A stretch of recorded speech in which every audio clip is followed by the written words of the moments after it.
Apple's done it again. The iPhone 16 is here, and it's packed with upgrades. Let's dive in. Design and display. The iPhone 16 sticks to Apple's minimalist aesthetic but packs some impressive upgrades.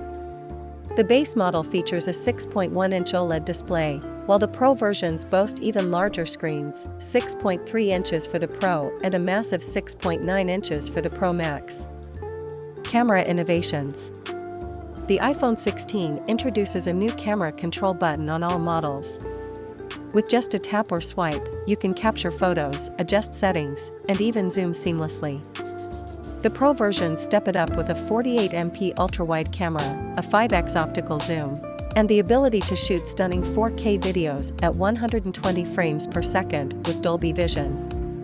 Performance and AI. Powered by the A18 chipset, it's up to 40% faster.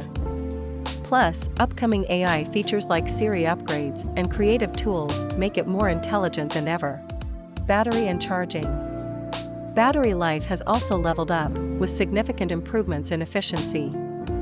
Plus, charging is faster than ever, 25W wireless MagSafe charging and 45W wired charging. That's more than 50% faster than the iPhone 15. Starting at $799, the iPhone 16 is feature-packed and future-ready. Are you upgrading? Let us know in the comments. Don't forget to like and subscribe for more tech updates.